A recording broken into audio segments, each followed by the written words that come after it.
Hey, welcome to Developer Joy, right? So let's get this thing started. You might think like, why is this guy from Atlassian on stage talking about joy, right? Because we are software developers. We have the greatest jobs in the world, right? We really do things. We write just like a couple of lines of code and deliver value to customers directly. That's great. So why in the hell is this guy from Atlassian staying on stage talking about joy? Yeah, it's because the last 10 years has changed significantly how we do software, how we develop software. Let me pass this through you. So there was a cloud coming up, right? So we had to learn all these new cloud services, AWS, Azure, GCP, you name it, right? And then containerization. Now everything is run in little small containers, and we have to orchestrate those containers. We have to observe these containers. All these things came on top of software development. Now we're developing small little microservices. So we have to think about just like what happens if the microservice on the other side that I want to call is not there anymore. Security and governance wasn't there because now everything is in the cloud. Now people try to hack into our software, so we have to protect it. And then you build it, you run it. Thank you very much. We're on a Fogel. Now we are not just responsible for writing the software, we are also responsible for running the software, right? And don't get me wrong, this is all for good, all for the better, right? We just like have more quality, we deliver things faster, great. But all of this leads to more cognitive load for software developers. Now, that we know that, still, managers come in and say, you know what? You don't deliver that much than 10 years ago, so how do we get you back to productivity, right? So, productivity, great word, right? So where does actually this productivity obsession come from that everyone talks now about? Just like, oh, let's talk about developer productivity.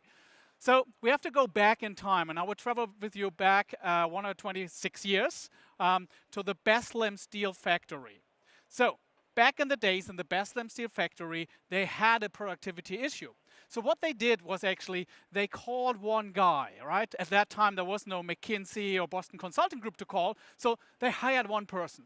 And this person's name was Frederick Winslow Taylor. Some have heard of him, famous for his Taylorism. And what Frederick Winslow Taylor did, the first thing is he pulled out a stopwatch and watched the factory workers working on the factory floor. He arranged some things, improved the productivity a bit. But what he also noticed is when the workers were shuffling, they were shuffling coal was falling left and right from the shuffles. So Frederick Winslow Taylor gave them custom-made shuffles, right? So, and that increased the productivity of the factory workers. He also measured how much people could carry throughout the day. So obviously in the morning they could carry more than in the evening, right? They get exhausted, of course. But he just like said, okay, well, if I give the workers more pauses in between, they could carry actually more. So throughout the day, they could carry more if the workers had pauses. So all in all, Frederick Winslow Taylor, great job. Increased the productivity of the factory workers by 400%. Woo! That's amazing, right? 400%. That's what we want to see with software development too, right?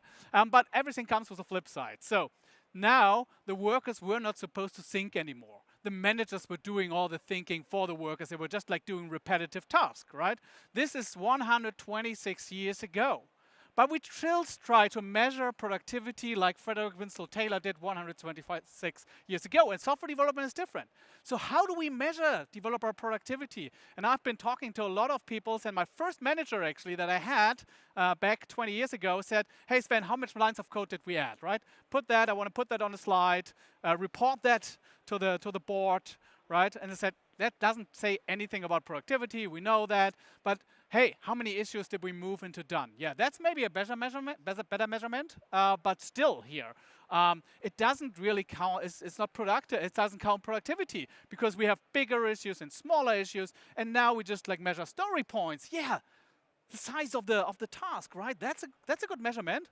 No, because it's an estimate, right? We estimate before we actually do the job, so it doesn't tell anything about productivity, even not t-shirt sizes. But hey, now we just like have cycle time and deployment frequency and all those great things, right?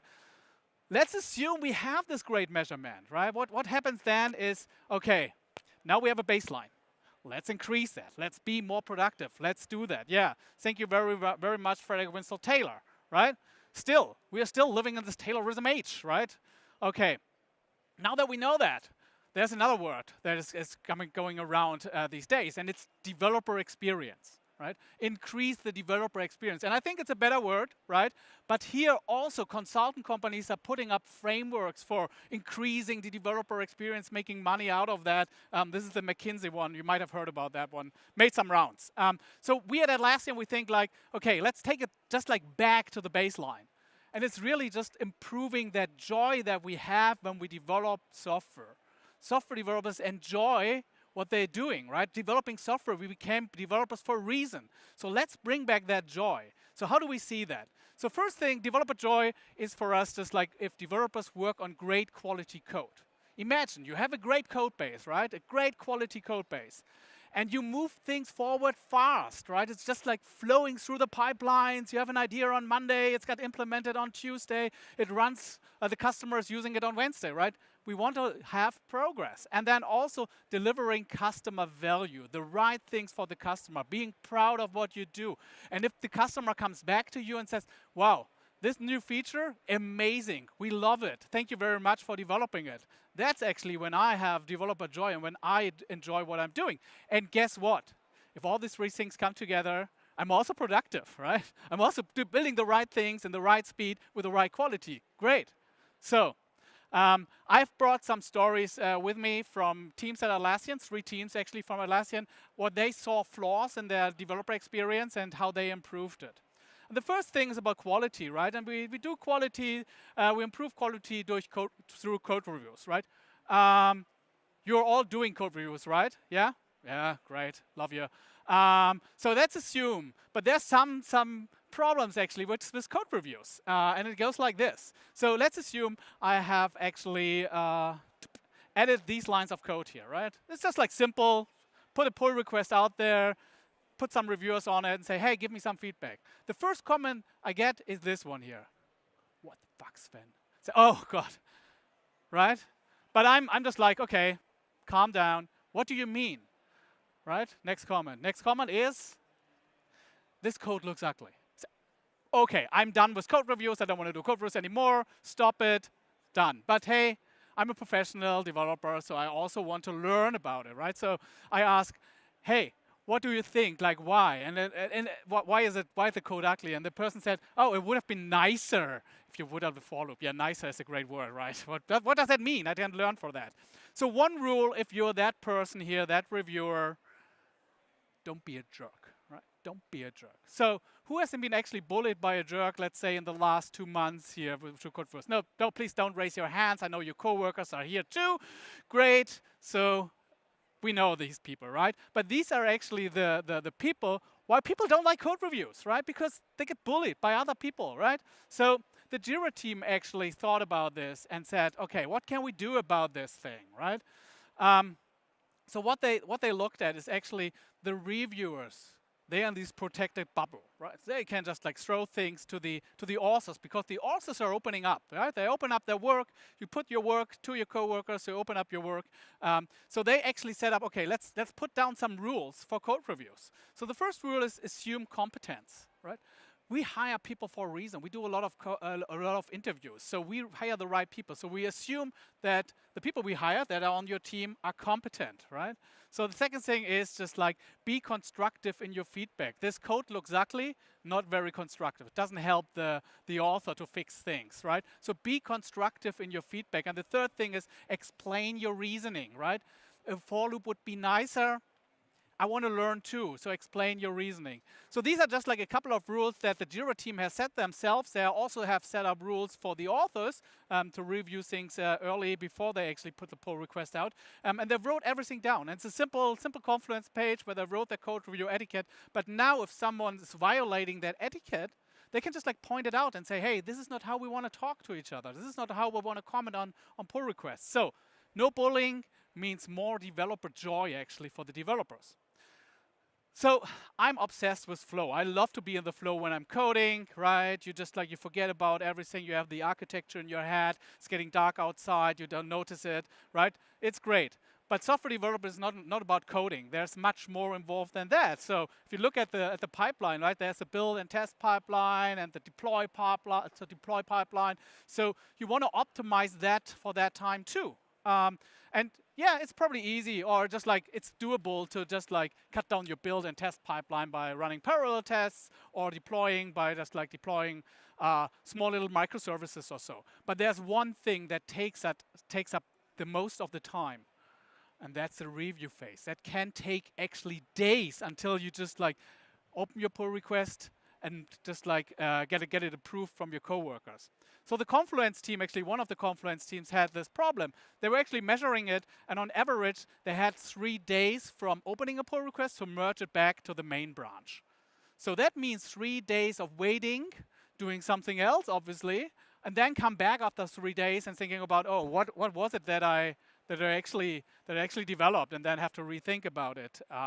So the team lead of this team here that has some open pull requests out there, Punit Aurora, did something. So Punit said, okay, I'm pinging everyone that's sitting on an open pull request in the morning via Slack and say, hey, you might have not noticed it, but there's an open pull request and your coworker is waiting for you to review it, right? So tremendous success. So review time got shorter. At the end, the people said, okay, Punit, and we know it's not your job. So in a hackathon, they replaced Punit by a bot called the Punit bot that is now pinging everyone in the morning. So it's now the Punit bot that's doing that. But the results are great. So from 3 days, they cut down their pull request time to 1.2 days. And it's not about just like pinging people in the morning. That doesn't help. But they also realized that some pull requests had too many code changes in there. So they just like learned that they now make smaller pull requests, smaller code changes for pull requests. So less wait time, actually, faster reviews means more developer joy at the end. I said I really love being in the flow, right? So how do you get your teams in the flow, right? How you cut down on the dependencies that your team actually have, wait time and all those things, right? It is you run autonomous teams, right? Teams that run on their own. These autonomous teams needs to be, of course, highly aligned at the end. But what does that mean, an autonomous team, right? So you need a couple of roles on the team if you want to run those autonomous teams. You obviously need developers, but also QA seems to be just like a dependency that you wait for, ops, designers. But the real world is that you can't have all on your team, right? It's not working. The Trello team actually realized that. So they wanted to build autonomous teams and have QA people, a QA person on every team. But then they looked at the ratio of QA engineers that we have and developers, and it's a 1 to 30, right? So 1 QA person, 30 developers. So this, we don't have 30 people teams at Atlassian, so this doesn't really work, right? To just like put a QA person on every team. So we look holistically, or the Trello team looked holistically on that problem, and they saw, okay, developers are responsible for actually writing automated tests, right? So that's what developers do, and the QA people are doing the exploratory tests, so the manual testing. They said, okay, we shuffle everything over to the developers and call QA not quality assurance, but quality assistance. So now the QA people are assisting the developers to test their code. And it goes like this. They call it QA kickoffs. So before you actually start and implementing code or just like write down a user story, you sit down as a developer with the QA person and talk about what you just talk about the user story. How would you test that? If we build this thing, how would you test that? And then they write down a very detailed test plan. This way, the developer learns how QA people thinks, and they have this ready-made test plan. So the next thing is they implement the user story and test it themselves. They don't wait for the QA people. Then they do a demo and they deploy it, right? So this is the flow, how it looks like. In the demo, I must say, the QA person can actually take part of the demo, but don't have to be. And just like say, hey, have you tried to test this or that, right? But they can deploy the code without any QA person looking at it again, because they trust the developers that they have tested the code according to the test plan that they have both written up. So also that means less dependencies, less wait time, and more developer joy at the end. So this was just like 3 examples, random examples from 3 teams with 3 different challenges at Atlassian. But you might say now, okay, what would this guy say? Frederick Winslow Taylor, right? He wants to measure everything. Well, he didn't say it, but Peter Drucker said it. If you can't measure it, you can't improve it. So how do we measure now developer experience, developer joy, right? We want to just like have a baseline, then improve it. Well, if you haven't started with anything, just like you heard about the DORA metrics, I'm pretty sure. So start with the DORA metrics, try that out. But don't take the DORA metrics for granted, right? Because you need to find out what is really important for your team, right? What is the challenge of your team? It might not be deployment frequency, right? So look at what is important for your team and try to measure that, set a baseline, try to find the signal that measures this, and then go in, find a baseline, and try to improve that, right? So we use actually Compass, our own developer experience platform, for measuring things. We have scorecards in Compass that our teams can set up, and then we have the baselines, and then something turns red, we need to look at that. And that's exactly the problem. It's a dashboard somewhere in a tool, right? So we also do a weekly ritual we call checkops. So in the checkops, we look weekly at the metrics and say, oh yeah, deployment frequency went down, we see that. But we know that, right? It's obvious because we're working on very complicated part of the subsystem here somewhere, and we didn't deploy that often. So it's not really a problem, even though the number shows like it's gonna be red now, but it's not really a problem. So always add context to the numbers that you measure, right? Always look at that with some context.